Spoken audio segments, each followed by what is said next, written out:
dramaturgi, tuntutan dan tontonan. Bukan kepalang kekecewaan Zulaiha, sehingga menimbulkan rasa dendam terhadap pemuda tampan yang membuat cintanya bertepuk sebelah tangan. Lelaki yang dipeliharanya sedari kanak-kanak telah membuat dirinya tak lagi memiliki harga diri. Setidaknya begitulah yang ada dalam pikiran Zulaiha. Padahal ia adalah wanita paling cantik di antara istri-istri bangsawan dari seorang panglima tinggi di sebuah kerajaan besar. Zulaiha pun frustasi. Dia merasa kasih sayang yang selama ini ia curahkan kepada Yusarsif, yang tak lain adalah Nabi Yusuf alaihi salam, adalah sebuah kesia-siaan belaka. Dirinya mengharu biru dengan anggapan bahwa di hadapan Yusuf alaihissalam, dirinya hanyalah seonggok sampah yang tak berguna, tidak lebih. Hasrat sesat telah membutakan mata hatinya, sehingga ia mengambil keputusan yang sangat fatal.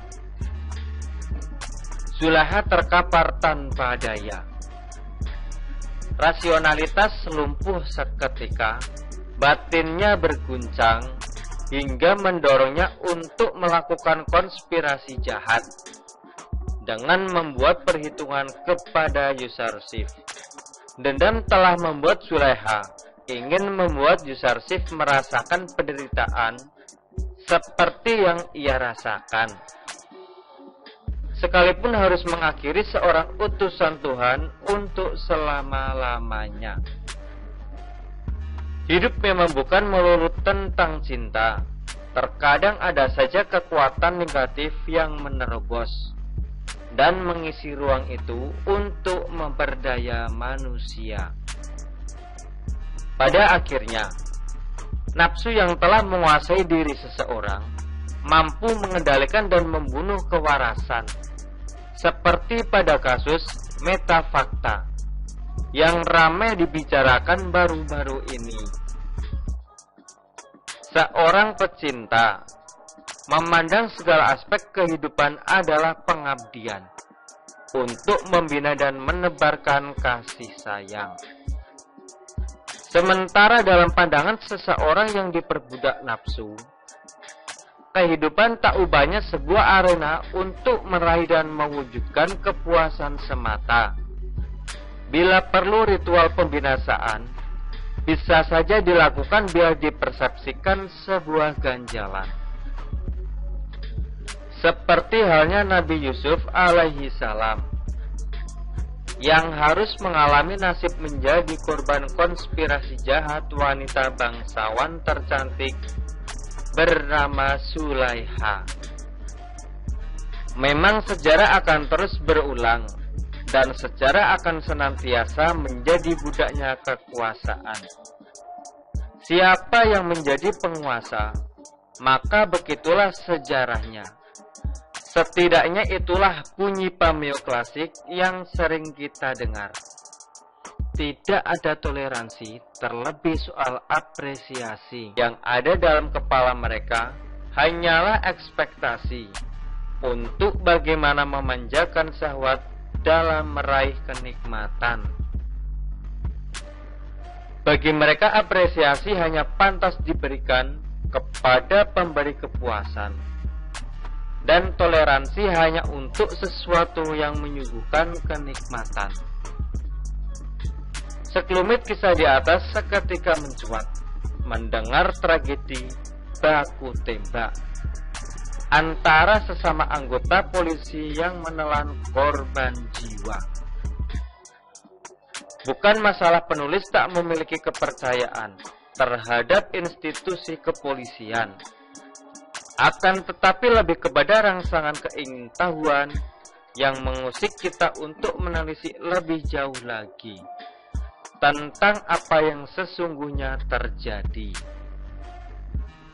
Bukan kali pertama peristiwa semacam ini terjadi. Namun entah mengapa kasus ini begitu menyita perhatian banyak orang dari lapisan masyarakat yang berbeda-beda. Akhirnya kita hanya bisa berharap hasil investigasi dari peristiwa ini dapat menguak fakta yang sesungguhnya dan dapat meminimalisir perdebatan yang kontraproduktif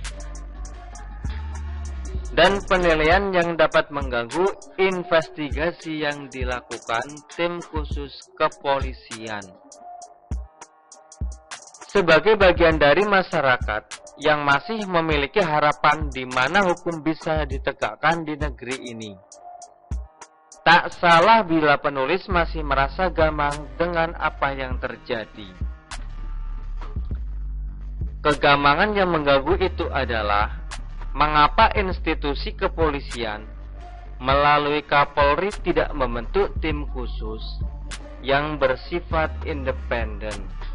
Hal ini penting untuk menepis anggapan yang berkembang yang mempertanyakan bahwa kelak tim khusus ini tidak akan bersifat transparan.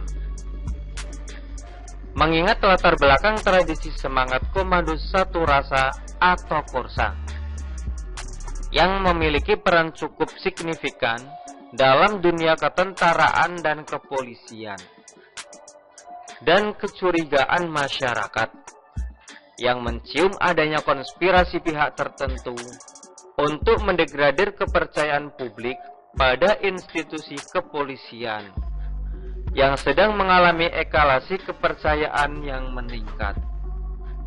Adapun uraian di awal tulisan ini tidak sama sekali bermaksud menafikan upaya penegakan hukum yang dilakukan pihak kepolisian, tapi lebih kepada pengaruh yang timbul disebabkan penulis sangat tergila-gila kepada dramatisasi sinetron dalam kisah Suleha dan Yusarsi atau Nabi Yusuf alaihi salam.